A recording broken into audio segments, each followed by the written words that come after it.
Dear viewers, आज के इस लेक्चर में हम बात करने वाले हैं कि हम सीक्वेंस नंबर किस तरह से इंसर्ट कर सकते हैं। इसके दो मेथड मैं आपको पढ़ाने वाला हूं, एक फार्मूले के साथ, एक फार्मूले के बगैर। Welcome to Falcon Excel Academy. आज हम बात कर रहे हैं सीक्वेंस फंक्शन के बारे में और उसके बाद ऑटो सीरियल नंबर फिल करने के बारे में कि आप 1 से लेकर 1000 तक, 10,000 तक, 5,000 तक या 20,000 तक नंबरिंग आप फिल करना चाहते हैं तो आप कैसे करेंगे। नॉर्मली हम क्या करते हैं, यहाँ पे 1 टाइप करते हैं। 1 टाइप करने के बाद कंट्रोल के साथ इसको ड्रैग करते रहते हैं और इस तरह से जो है क्या लेंगे, नंबरिंग पेज आगे चलती रहती है। तो अगर हमें 1000 तक नंबर अगर ऐड करना पड़े तो बड़ा टाइम लग जाएगा। तो इसका एक आसान सा तरीका आपको बताते हैं। सबसे पहले हम पढ़ते हैं फॉर्मूले के ज़रिए आपने सीक्वेंस नंबर कैसे ऐड करना है।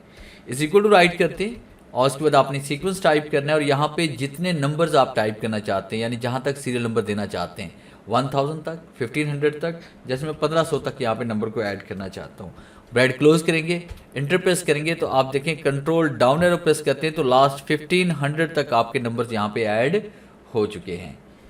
और हम यहाँ पे अप पे जाते हैं तो एक सेल मैंने खाली छोड़ दिया था, उससे नीचे मैंने यहाँ पे इसमें टाइप किया हुआ था, मैंने यहाँ पे इसमें लिख दिया SR नंबर। एक तो तरीकाकार ये वाला हो गया और दूसरा तरीका कौन सा है, वो फॉर्मूले के बगैर भी हम ऐड कर सकते हैं। मैं कंट्रोल शिफ्ट और डाउन एरो प्रेस करूँगा, तमाम जो डाटा मेरे पास वो सिलेक्ट हो जाएगा। इसको हम डिलीट कर रहे हैं। अब उसके बाद हम ये चाहते हैं कि बगैर फॉर्मूले के हम सीरियल नंबर कैसे ऐड कर सकते हैं या सीक्वेंस नंबर कैसे ऐड कर सकते हैं।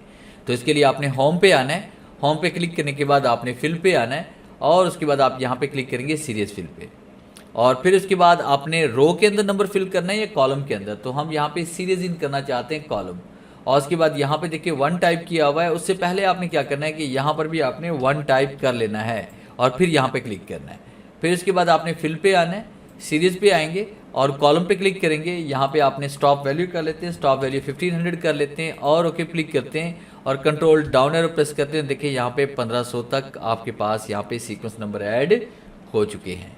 तो ये था मेरा आज का लेक्चर जिसे मैंने आपको पढ़ाया कि MS एक्सेल के अंदर आप सीक्वेंस नंबर फॉर्मूले के साथ और फॉर्मूले के बगैर कैसे इंसर्ट कर सकते हैं।